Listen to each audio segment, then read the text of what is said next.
Hi hello నమస్తే friends, welcome to free daily jobs. Friends, మనకి non teaching సంబంధించిన పోస్టులు అయితే నోటిఫికేషన్ విడుదలైంది. ఈ యొక్క నోటిఫికేషన్ వచ్చేసి మనకి ఆల్రెడీ అక్టోబర్ 1 నుంచి అయితే స్టార్ట్ అయిపోయింది. ఈ యొక్క ఆన్లైన్ అప్లికేషన్ మొత్తం కూడా మనకి 30 అక్టోబర్ వరకు అయితే ఉంటుంది. కాబట్టి ఎవరైతే క్యాండిడేట్స్ నాన్ టీచింగ్లో మనకి ఉద్యోగం చేద్దాం అనుకుంటున్నారో వారందరూ కూడా ఈ యొక్క ఉద్యోగానికి అయితే అప్లై చేసుకోవచ్చు.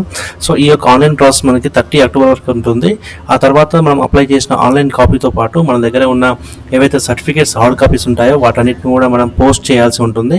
సో దీనికి 10 నవంబర్ వరకు అయితే టైం ఇచ్చారు. సో 10 నవంబర్ లోపు మనకి ఈ యొక్క యూనివర్సిటీకి చేరే విధంగా మనము అప్లై అయితే చేయాల్సి ఉంటుంది.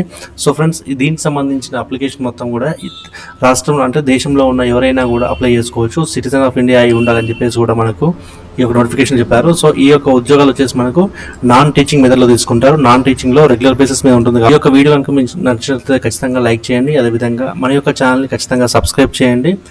మీ యొక్క ఫ్రెండ్స్కి ఈ యొక్క నోటిఫికేషన్ని షేర్ చేయండి. సో ఫ్రెండ్స్, ఇక్కడ మనం చూసినట్లయితే ఇంటర్నల్ ఆడిట్ ఆఫీసర్ కింద మనకు ఒక వేకెంట్ అయితే ఖాళీ ఉంది. ఈ ఒక్కటి కూడా మనకి అన్రిజర్వ్డ్ ప్లేస్లో ఉంచారు. దీనికి సంబంధించి పే లెవెల్ చూసినట్లయితే మనకు 7th CPC ప్రకారం అయితే పే చేస్తారు. 7th CPCలో మనకి 78,800 నుంచి మనకు 2,92,900 రూపాయల వరకు అయితే ఉంటుంది. సో ఈ యొక్క ప్రాసెస్ మొత్తం కూడా మనకు డిప్యూటేషన్ మోడ్లో తీసుకుంటారు. సో ఎవరైతే ఆల్రెడీ గవర్నమెంట్ సర్వీస్లో కానీ లేదంటే గవర్నమెంట్ సెక్టార్లో ఏవైతే మనకు సంస్థలు ఉంటాయో వాటిలో పనిచేసిన అనుభవం ఉన్న వారికి మాత్రమే ఈ యొక్క అవకాశం అనేది ఉంటుంది. అదేవిధంగా ఎగ్జిక్యూటివ్ ఇంజనీర్ పోస్ట్కి సంబంధించిన ఒక పోస్ట్ అయితే ఖాళీగా ఉంది. ఈ యొక్క పోస్ట్ కూడా మనకి అన్రిజర్వ్డ్లో ఉంది. ఇది సంబంధించి మనకి 11th CPC 7th CPCలో మనకు లెవెల్ ప్రకారం అయితే పే చేశారు. దీనికి 67,700 రూపాయల నుంచి మనకి 2,08,700 రూపాయల వరకు అయితే పే స్కేల్ ఉంటుంది. ఇది కూడా మనకు డిప్యూటేషన్ ఉంటుంది. సో ఆల్రెడీ మనకు గవర్నమెంట్ సెక్టార్లో కానీ గవర్నమెంట్ సంబంధించిన సంస్థలో కానీ గవర్నమెంట్లో పనిచేసిన అనుభవం ఉన్న వారికి మాత్రమే దీంట్లో అవకాశం అనేది ఉంటుంది. సో అదేవిధంగా అసిస్టెంట్ రిజిస్ట్రార్ పోస్ట్కి అయితే మనకి ఇక్కడ డైరెక్ట్ రిక్రూట్మెంట్ తీసుకుంటున్నారు. ఇది కూడా మనకి పబ్లిక్ రిలేషన్ ఆఫీసర్ కింద మనకి ఒక పోస్ట్ ఖాళీగా ఉంది. ఒక పోస్ట్ కూడా మనకి అన్రిజర్వ్డ్. దీనికి లెవెల్ 10లో మనకి 56,100 రూపాయల నుంచి మనకు 1,77,500 రూపాయల వరకు అయితే పే స్కేల్ ఉంటుంది. ఈ 2 పోస్టులు అంటే మెడికల్ ఆఫీసర్ మెయిల్, అదేవిధంగా పబ్లిక్ రిలేషన్ ఆఫీసర్, ఈ 2 ఉద్యోగాలు కూడా మనకి డైరెక్ట్ రిక్రూట్మెంట్లో తీసుకుంటారు. కాబట్టి ఎక్కగానే మనకి పోస్ట్ అనేది అలాట్ అవుతుంది. సో ఈ యొక్క పోస్టులు వచ్చేసి మనకు కేవలం గ్రూప్ ఏ కింద మనకు తీసుకుంటున్నారు. గ్రూప్ ఏలో మొత్తం మనకి 4 పోస్టులు అయితే ఖాళీగా ఉన్నట్లు మనకు నోటిఫికేషన్ చెప్పారు. అదేవిధంగా గ్రూప్ బిలో వచ్చేసి మనకి ప్రైవేట్ సెక్రటరీ ఒక 4 ఉద్యోగాలు ఉన్నాయి. పర్సనల్ అసిస్టెంట్ కింద మనకి 3 ఉద్యోగాలు ఉన్నాయి. దీంట్లో 2 అన్రిజర్వ్డ్ పోస్టులు ఉన్నాయి. ఒకటి అన్రిజర్వ్డ్ ఫిజికలీ డిజేబుల్డ్ క్యాండిడేట్స్ ఎవరైతే ఉన్నారో వారికి అన్రిజర్వ్డ్ కోటాలో మాత్రమే మనకు ఉద్యోగం అయితే ఉంటుంది. సో ఇది మనకు లెవెల్ 6 ప్రకారం అయితే 35,400 రూపాయల నుంచి 1,12,000 వరకు అయితే జీతం ఉంటుంది. ఇది కూడా మనకు డైరెక్ట్ రిక్రూట్మెంట్. సో దీనిలో ప్రైవేట్ సెక్టరీ ఉద్యోగానికి అయితే డిప్యూటేషన్ ఉంటుంది. దీంట్లో మాత్రం డైరెక్ట్ రిక్రూట్మెంట్ అనేది ఉంటుంది. ఆ తర్వాత మనకి గ్రూప్ సిలో వచ్చేసి మనకు సెక్యూరిటీ ఇన్స్పెక్టర్ ఒక ఉద్యోగము, అదేవిధంగా ల్యాబొరేటరీ అసిస్టెంట్ వచ్చేసి 4 ఉద్యోగాలు, లైబ్రరీ అసిస్టెంట్ వచ్చేసి 1, అప్పర్ డివిజన్ క్లర్క్ వచ్చేసి మనకు 1. అంటే మొత్తానికి ఇక్కడ మనకి గ్రూప్ సిలో చూసినట్లయితే మనకు 4 రకాల ఉద్యోగాలు అయితే ఉన్నాయి. దీంట్లో లెవెల్ 5 ప్రకారము 29,200 రూపాయల నుంచి మనకు 92,000 వరకు అయితే శాలరీ ఉంటుంది. సో దాని తర్వాత వచ్చేసి మనకు లోవర్ డివిజన్ క్లర్క్ వచ్చేసి 2 ఉద్యోగాలు ఉన్నాయి. కుక్ వచ్చేసి 1, మెడికల్ అటెండెంట్ వచ్చేసి 1, లైబ్రరీ అటెండెంట్ వచ్చేసి 2, కిచెన్ అటెండెంట్ వచ్చేసి 1. మొత్తం 14 పోస్టులు అయితే మనకు ఖాళీగా ఉన్నాయి.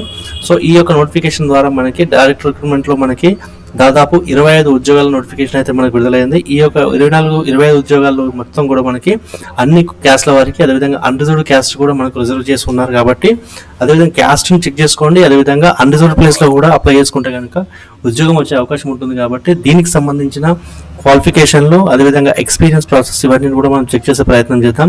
సో ఫ్రెండ్స్, ఈ యొక్క వీడియో కనుక మీకు నచ్చితే ఖచ్చితంగా లైక్ చేయండి. మన యొక్క ఛానల్ని సబ్స్క్రైబ్ చేయండి. దాని ద్వారా మీకు ఖచ్చితంగా లేటెస్ట్ నోటిఫికేషన్ అయితే మీకు అందించే ప్రయత్నం చేస్తాను. సో ఫ్రెండ్స్, దీంట్లో మనకు ఇంటర్నల్ ఆడిట్ ఆఫీసర్ కింద మనకి డిప్యూటేషన్లో ఉందాం అనుకున్నాం కదా. సో డిప్యూటేషన్లో వచ్చేసి మనకు ఆఫీసర్ ఖచ్చితంగా ఏదైతే ఆడిట్ అండ్ అకౌంట్స్ సర్వీస్లో మనకి ఆర్గనైజ్డ్ అకౌంట్స్లో సెంట్రల్లో కానీ స్టేట్ గవర్నమెంట్లో కానీ మనం ఖచ్చితంగా రెగ్యులర్ బేసిస్లో చేసి ఉండాలి. లేదా ఖచ్చితంగా 3 years రెగ్యులర్ సర్వీస్ లెవెల్ 11 ప్రకారము 3 సంవత్సరాల సర్వీస్ ఉండాలి అని చెప్పేసి చెప్పారు. అది కూడా మనకి ఆడిట్ అండ్ అకౌంట్స్లో మనకి గవర్నమెంట్ డిపార్ట్మెంట్లో కానీ అటానమస్ బాడీస్లో వర్క్ చేసి ఉండాలని చెప్పేసి చెప్పారు. లేదంటే 5 years ఆఫ్ రెగ్యులర్ సర్వీస్ 11-10 ప్రకారం అయితే 5 సంవత్సరాల ఎక్స్పీరియన్స్ ఉండాలి. దానికి సంబంధించి ఆడిట్ అండ్ అకౌంట్స్లో మనకి గవర్నమెంట్ డిపార్ట్మెంట్లో కానీ అటానమస్ బాడీలో కానీ వర్క్ చేసి ఉండాలని చెప్పేసి చెప్పారు. సో ఎవరైతే ఇంటర్నల్ ఆడిట్ ఆఫీసర్ కింద అప్లై చేద్దాం అనుకుంటున్నారో వారందరూ కూడా ఈ యొక్క ఎలిజిబిలిటీస్ అయితే మనకు పాస్ అయి ఉండాలి. ఆ తర్వాత మనకి ఎగ్జిక్యూటివ్ ఇంజనీరింగ్ సంబంధించిన ఉద్యోగానికి చూసినట్లయితే మనకు ఖచ్చితంగా బ్యాచిలర్ డిగ్రీలో మనకి ఫస్ట్ క్లాస్ పాస్ అయి ఉండాలి. అది కూడా మనకు సివిల్ ఇంజనీరింగ్లో ఏదైనా ఒక యూనివర్సిటీ నుంచి కానీ రికగ్నైజ్డ్ బోర్డు నుంచి కానీ మనం పాస్ అయి ఉండాలని చెప్పారు. ఆ తర్వాత వచ్చేసి మనకు 8 years ఆఫ్ ఎక్స్పీరియన్స్ ఉండాలి. అసిస్టెంట్ ఇంజనీర్ ఉద్యోగంలో మనకి 8 years ఆఫ్ ఎక్స్పీరియన్స్ ఉండాలని కూడా మనకు ఈ యొక్క నోటిఫికేషన్ ద్వారా చెప్పారు. సో ఏజ్ లిమిట్ వచ్చేసి ఈ ఉద్యోగానికి 56 సంవత్సరాలుగా తీసుకున్నారు. కాబట్టి ఎవరైతే ఈ యొక్క ఉద్యోగానికి అప్లై చేస్తున్నారో వారు సివిల్ ఇంజనీరింగ్లో మనకు డిగ్రీ చేసిన వాళ్ళు ఫస్ట్ క్లాస్లో పాస్ అయిన వారు మాత్రమే, 8 years ఎక్స్పీరియన్స్ ఉన్న వారు మాత్రమే ఈ యొక్క ఉద్యోగానికి అయితే అప్లై చేసుకోండి.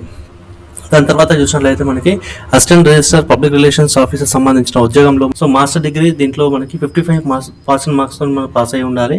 ఏదైనా ఒక రికగ్నైజ్డ్ యూనివర్సిటీ ద్వారా పాస్ అయి ఉండాలని కూడా మనకు చెప్పారు.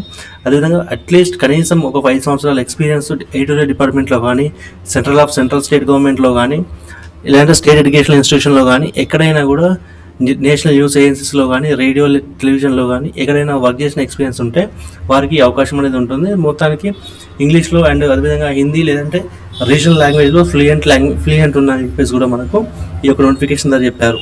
అదేవిధంగా కంప్యూటర్ పైన పనిచేయడానికి గుడ్ స్కిల్స్ ఉండాలని కూడా చెప్పారు. దీనికి ఒక ఏజ్ లిమిట్ వచ్చేసినట్టు 44 సంవత్సరాలు. మెడికల్ ఆఫీసర్ సంబంధించిన ఉద్యోగానికి అయితే మనకు MBBS చేసి ఉండాలి. ఏదైతే మెడికల్ కౌన్సిల్ ఆఫ్ ఇండియా అయితే ఉంటుందో దాని ద్వారా మనకు MBBS డిగ్రీ అయితే కంప్లీట్ చేసి ఉండాలి. 3 years ఆఫ్ వర్క్ ఎక్స్పీరియన్స్ ఏదైనా హాస్పిటల్లో కానీ, మెడికల్ కాలేజ్లో కానీ, కార్పొరేట్ హాస్పిటల్లో కానీ ఎక్కడైనా ఒక 3 సంవత్సరాలు పనిచేసిన అనుభవం అయితే ఉండాలని కూడా మనకు నోటిఫికేషన్లో చెప్పారు. దీనికి సంబంధించి 40 సంవత్సరాల ఏజ్ లిమిట్ అయితే ఉంటుంది. సో ఎవరైతే ఈ యొక్క ఉద్యోగానికి అప్లై చేస్తున్నారో వారి యొక్క క్వాలిఫికేషన్ని ఎలిజిబిలిటీ కావాల్సి ఉంటుంది. అదేవిధంగా ప్రైవేట్ సెక్టరీకి సంబంధించిన ఉద్యోగాన్ని చూసినట్లయితే ఇక్కడ మనకి లెవెల్ 6 ప్రకారం అయితే పే చేసి ఉంటారు. ఎవరైతే డిగ్రీ కంప్లీట్ చేసుకుని ఉన్నారో అట్లీస్ట్ 3 years ఆఫ్ ఎక్స్పీరియన్స్ ఉన్న ఎవరైతే క్యాండిడేట్స్ ఉన్నారో వారందరూ కూడా ఈ యొక్క ఉద్యోగానికి అయితే అప్లై చేసుకోవచ్చు. అదేవిధంగా ఇంగ్లీష్లో లేదంటే హిందీలో ఖచ్చితంగా 120 పదాలు అయితే టైప్ చేయాల్సి ఉంటుంది అని చెప్పారు. అదేవిధంగా కంప్యూటర్లో మనకు బేసిక్ నాలెడ్జ్ ఉండాలని కూడా చెప్పారు. సో మొత్తానికి ఈ యొక్క ప్రైవేట్ సెక్టరీ ఉద్యోగానికి అయితే మనకు proficiency in English and good communication skills ఉండాలని చెప్పారు. దీనికి 56 సంవత్సరాలకు సంబంధించిన ఏజ్ లిమిట్ తీసుకున్నారు. అదేవిధంగా పర్సనల్ అసిస్టెంట్ సంబంధించిన ఉద్యోగానికి ఇక్కడ ఖచ్చితంగా మనకు ఏదైతే ఒక బ్యాచిలర్ డిగ్రీ అయితే కంప్లీట్ చేసి ఉండాలి. దీంట్లో మనకి 100 పదాలు హిందీ లేదా ఇంగ్లీష్లో ఖచ్చితంగా 100 పదాలు టైప్ చేస్తూ ఉండాలని కూడా చెప్పారు. అదేవిధంగా టైప్ చేయడంలో ఇంగ్లీష్లో లేదంటే హిందీలో ఖచ్చితంగా ప్రొఫిషియన్సీ ఉండాలని అది కూడా మనకి 35 నుంచి 30 పదాల వరకు ఖచ్చితంగా టైప్ చేయాలి అని చెప్పారు. అదేవిధంగా కంప్యూటర్లో మంచి నాలెడ్జ్ ఉండాలని కూడా చెప్పారు. సో 2 years ఆఫ్ స్టెనోగ్రాఫర్ సంబంధించిన దాంట్లో ఏదైనా సెంట్రల్ స్టేట్ గవర్నమెంట్లో కానీ, యూనివర్సిటీస్లో కానీ మనకు ఖచ్చితంగా ఒక 2 years ఎక్స్పీరియన్స్ ఉండాలని కూడా మనకు ఈ యొక్క నోటిఫికేషన్ ద్వారా తెలిసారు. ఆ తర్వాత మనకి సెక్యూరిటీ ఇన్స్పెక్టర్ ఉద్యోగానికి సంబంధించి డైరెక్ట్ రిక్రూట్మెంట్ ఉంటుంది. ఈ యొక్క డైరెక్ట్ రిక్రూట్మెంట్లో మనకి బ్యాచిలర్ డిగ్రీ పూర్తి చేసిన వారు ఎవరైతే ఉన్నారో వారందరూ కూడా 3 సంవత్సరాల ఎక్స్పీరియన్స్ ఉన్న వారికి ఒక ఉద్యోగ అవకాశం అయితే ఉంటుంది. లేకపోతే ఎవరైతే ఆర్మీలో పనిచేసిన అనుభవం ఉన్న వారు ఉన్నారో వారందరూ కూడా ఈ యొక్క ఉద్యోగానికి అయితే అర్హులు.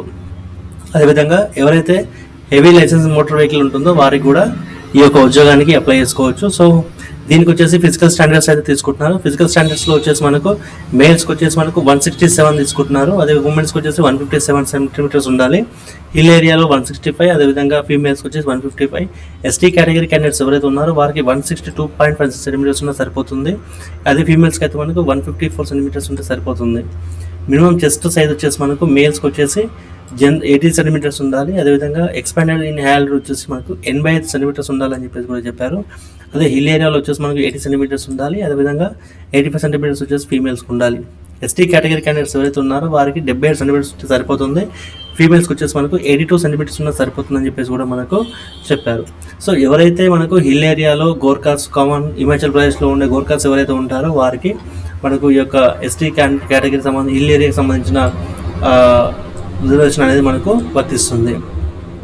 ఆ తర్వాత లాబొరేటరీ అసిస్టెంట్ సంబంధించిన ఉద్యోగానికి అయితే మనకి ఇక్కడ బ్యాచిలర్ డిగ్రీ కంపల్సరీ ఉండాలని అది కూడా మనకు ఇంజనీరింగ్లో ఉండాలి. అదేవిధంగా 2 years of experience maintenance experience ఉండాలని కూడా మనకు చెప్పారు. ఈ యొక్క ఉద్యోగం వచ్చేసి మనకు యూనివర్సిటీలో కానీ, రీసెర్చ్ ఎస్టాబ్లిష్మెంట్లో కానీ, సెంట్రల్ స్టేట్ గవర్నమెంట్లో కానీ పనిచేసిన అనుభవం అనేది దీంట్లో ఉండాలని కూడా మనకు ఈ యొక్క నోటిఫికేషన్ ద్వారా చెప్పారు. ఆ తర్వాత మనకి లైబ్రరీ అసిస్టెంట్ సంబంధించిన ఉద్యోగానికి ఇది కూడా మనకు డైరెక్ట్ రిక్రూట్మెంట్. ఈ యొక్క ఉద్యోగానికి సంబంధించి మనకు ఏదైనా లైబ్రరీ ఇన్ఫర్మేషన్ సైన్స్లో మనకు బ్యాచిలర్ డిగ్రీ కంప్లీట్ చేసి ఉండాలి. అదేవిధంగా 30 పదాలు ఇంగ్లీష్లో ఖచ్చితంగా టైప్ చేసి ఉండాలి. అదేవిధంగా కంప్యూటర్ సంబంధించిన నాలెడ్జ్ ఉండాలని చెప్పేసి కూడా మనకు ఈ యొక్క నోటిఫికేషన్ ద్వారా తెలియజేశారు. ఈ యొక్క ఉద్యోగానికి ఏజ్ లిమిట్ వచ్చేసి మనకు 32 సంవత్సరాలు.